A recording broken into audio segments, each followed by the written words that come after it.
Hello guys, good morning, Radhe Radhe. এখন বাজে সকাল 10টা আর আজকের ভিডিওটা এখন থেকে শুরু করছি। দেখো, আজকে কিন্তু স্কুলে আমার ফাইনালি রেজাল্ট দিয়েই দিল। রেজাল্ট আনতে যাওয়ার জন্য আমি রেডি হচ্ছিলাম, কারণ স্কুল ইউনিফর্ম ছাড়া তো আমাকে স্কুলে অ্যালাউডই করবে না। আমি কিন্তু এখানে চুল বাঁধছিলাম আর আমার মা কিন্তু আমাকে অনবরত বলছিল যে কি হবে তোর রেজাল্টে, কি হবে। আমি কিন্তু খুব এক্সাইটেড তোর রেজাল্ট দেখার জন্য। তুই নিশ্চয়ই খারাপ রেজাল্ট করবি, এটা আমি গ্যারান্টি দিয়ে বলতে পারি। কিন্তু বিশ্বাস করো গাইস, খারাপ রেজাল্ট করিনি, ভালোভাবেই পাস করে গেছি আমি। তো এখানে আমি রেডি হচ্ছিলাম আর রেডি হতে হতে মার সাথে গল্প করছিলাম যে তোমার খুব আনন্দ হচ্ছে বলো, আর আমার টেনশনে মাথা ফাটছে। দিয়ে মা হাসছিল, বলছিল রেজাল্টের দিন সবারই টেনশন থাকে, বাট আমার টেনশন তোকে নিয়ে যে তুই কি রেজাল্ট করবি। এমনিতেও ক্লাস 9-এ পড়ি, এবার ক্লাস 9-এর পরীক্ষা তো অনেক নম্বরের পরীক্ষা, তাই না? তো তার জন্য একটু টেনশন তো থাকবেই। তো আমি রেডি হয়ে গেলাম, আমি জেঠুর সাথে বেরোবো, জেঠু বহরমপুর যাবে কাজে।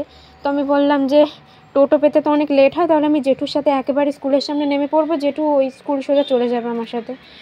তো তারপরে স্কুল থেকে বাড়ি এসে তোমাদের ভিডিওটা কন্টিনিউ করলাম। এই যে আজকে তো একাদশী, তার জন্য আমার বড় মা যেহেতু বাড়িতে আসে, আর যেই ফলগুলো দেখতে পাচ্ছ এই ফল মিষ্টি কিন্তু আমার দাদু আর ঠাকমা দিয়েছে বড় মাকে খাওয়ার জন্য, যেহেতু বড় মা একাদশী পালন করে তাই। তো এই যে ফল মিষ্টি সবই কিন্তু দাদু ঠাকমা দিয়েছে, আর মা সেই ফল মিষ্টিগুলো কেটে বেড়ে বড় মাকে সাজিয়ে দিয়ে আসবে, বড় মাই ফল মিষ্টিগুলো খাবে। বিশ্বাস করো গাইজ, আমার ভিডিওটা এডিট করতে গিয়ে রীতিমতো গলা শুকিয়ে যাচ্ছে। কি বলো তো, আমি রেজাল্ট নিয়ে যখন বাড়ি এলাম তখন ভীষণই ভয় ছিলাম যে বাবা মা কি বলবে না বলবে। তো সেরকম বকাঝকা করেনি, যাই হোক তাও আমার ভিতরে একটু ভয় লাগছে। তো তারপরে দেখো বড় মা কিন্তু এখানে খেতেও বসে পড়েছে।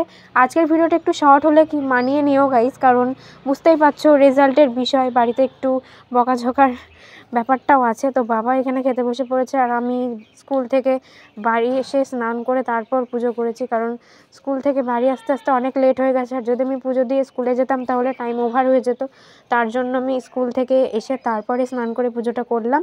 তো মা কিন্তু সমস্ত কিছু গুছিয়ে রেখেছিল, সিংহাসন সাজানো থেকে শুরু করে ঘট সাজানো সমস্ত কিছু কিন্তু মা গুছিয়ে গাছিয়ে রেখেছিল। আমি শুধু এসে ঠাকুরগুলোকে স্নান করে অঞ্জলি দিয়ে আর খেতে দিয়ে আমি উঠে পড়েছি। মা কিন্তু অনেক কাজ করে ফেলেছে আজকে, ঘরের সমস্ত কাজই মা করেছে। আমি তো স্কুলেই কাটিয়েছি আজকে, স্কুলেই কাটিয়ে বেরিয়েছি।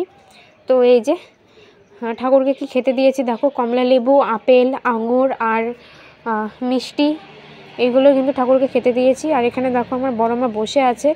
বড় মা বলছে যে আমার খাওয়া একটু বেশি হয়ে গেছে, আমি একটু বসে থাকি। তো এই যে বড় মাকে বলছিলাম যে তোমার পেট ভরেছে তো? বড় মা বললো হ্যাঁ ভরেছে। তারপরে দেখো মা এখানে শুয়ে আছে, মায়ের হয়েছে প্রচণ্ড মাথা যন্ত্রণা, মায়ের মাইগ্রেনের ব্যথা আছে, তোমরা হয়তো জানো। তো সে মাইগ্রেনের ব্যথা উঠে গেছে প্রচণ্ড। তো মা বলছে আমি কথা বলতে পারছি না গাইস, তার জন্য তোমাদের ইশারা করছিল। আর তারপরে মাকে আমি একটু মাথাটা টিপে দিচ্ছিলাম, কারণ মার প্রচণ্ড মাথায় যন্ত্রণা। মা বলছিল একটু মাথাটা টিপে দিবি, তার জন্য মাকে আমি মাথাটা টিপে দিচ্ছিলাম। তো বন্ধুরা, আজকে আমি আবারও ছাদে চলে এসেছি চুল শুকোতে, কারণ বেলা করে যেহেতু স্নান করেছি। বিশ্বাস করো আমার যে আজকে কী পরিমাণ ভয় লেগেছে রেজাল্ট নিয়ে আসার সময়, তবু তোমাদের আমি বলে রাখি আমি ভালোভাবে পাশ করেছি, ক্লাস 10-এ উঠে পড়েছি। তো ভালো রেজাল্টই করেছি, কিন্তু কত পেয়েছি সেটা আমি তোমাদের প্রকাশ্যে আনবো না, কারণ মেয়েদের এজ আর মেয়েদের রেজাল্ট কখনোই প্রকাশ্যে আনতে নেই। যখন আমি খুবই ভালো আমার আইডিয়া মতো আমি আমার নাম্বারটা করতে পারবো, আমি একমাত্র সেই দিনই তোমাদের জানাবো আমি কত পেয়েছি। কারণ আমার এই পরীক্ষায় আমার যেটা মনের ভিতর ছিল যে আমি এতটা পাবো আইডিয়া ছিল, তো আমি সেটা পাইনি, তার থেকে একটু কমই হয়েছে। তো যেদিন আমি সব থেকে ভালো নাম্বার করতে পারবো সেই দিনে একমাত্র তোমাদেরকে আমি বলবো যে আমি কত পেয়েছি। তো চলো বন্ধুরা, আজকের ভিডিওটা এখানেই শেষ করছি। দেখা হচ্ছে কালকের অন্য একটা ব্লগে। সবাই ভালো থেকো, সুস্থ থেকো, সাবধানে থেকো, টাটা।